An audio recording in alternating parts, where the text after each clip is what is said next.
In this video, we are going to solve this question from complex analysis. Let f be analytic function defined on open unit disk in C. Then f is constant if. तो इनमें इन ये जो चार condition दी हुई है इनमें से क्या इम्प्लाई करता है that f is a constant function. ठीक है. सो ओपन यूनिट डिस्क में एक एनालिटिक फंक्शन डिफाइन किया हुआ है. ठीक है ना. ओपन यूनिट डिस्क क्या होती है? ऑल दो z in C such that mod z is less than 1. ठीक है ना. तो z का मॉड्यूलस 1 से कम हो अगर वो सारे हम कलेक्ट कर लें that is a open unit disk in C. Now अगर हम पहले ऑप्शन 1 और 3 की बात करें अगर, ठीक है, तो उसमें अगर हम जीरोस कलेक्ट करें, मान लो B कोई सेट है जिसमें हम जीरोस कलेक्ट कर रहे हैं उस फंक्शन की, तो इसमें 1/n सारे आ जाएंगे such that n belongs to natural number. ठीक है. नाउ जो जीरोस हम कलेक्ट कर रहे हैं उसका लिमिट पॉइंट 0 आ रहा है ना. ये इस सेट का लिमिट पॉइंट 0 आ रहा है और वो जो लिमिट पॉइंट है वो उसकी जो फंक्शन ओरिजिनली डिफाइंड था उस डोमेन में जा रहा है. मान लो इसका लिमिट पॉइंट तो एग्जिस्ट करता लेकिन वो डोमेन के बाहर कहीं मिलता तब तो कोई दिक्कत नहीं थी, लेकिन जो लिमिट पॉइंट आ रहा है जीरोज वाले सेट का वो डोमेन में ही चला गया.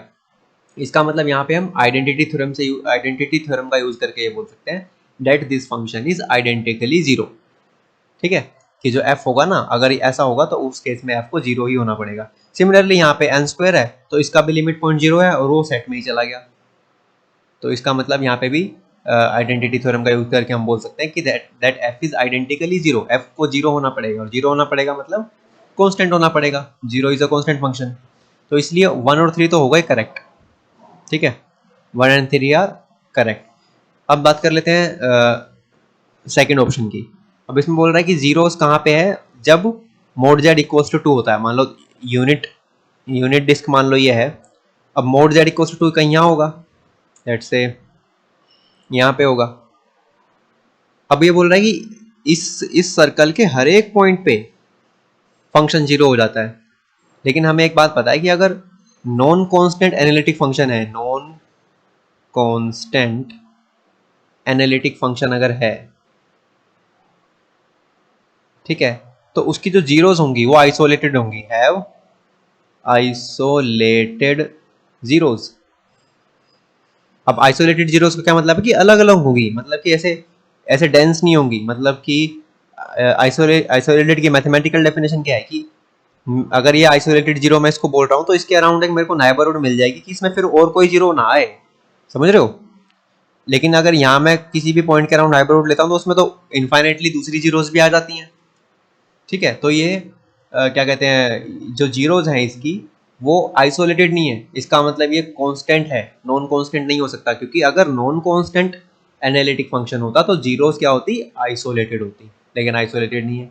तो इसका मतलब ये भी करेक्ट है. अगर ये होगा तो भी फंक्शन को कांस्टेंट ही होना पड़ेगा. हो सकता है जीरो ना हो फंक्शन लेकिन कांस्टेंट होना पड़ेगा. ठीक है ना.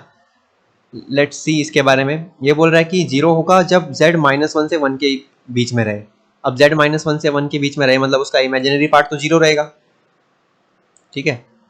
उसका क्या रहेगा, इमेजिनरी पार्ट रहेगा जीरो. लेकिन जो रियल पार्ट है वो -1 से 1 के बीच में रहेगा. मतलब ये कहना चाह रहा है कि इस पूरे के पूरी लाइन पे अगर कोई पॉइंट लेंगे, समझ रहे हो. Just wait a minute. -1 से 1 अगर z रहेगा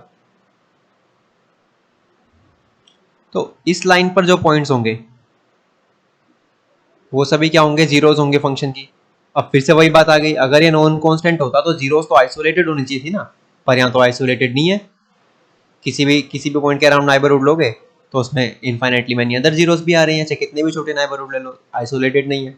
तो इसका मतलब ये भी करेक्ट है. तो in this question all 4 options are correct. Okay. So I hope you understood and thank you for watching.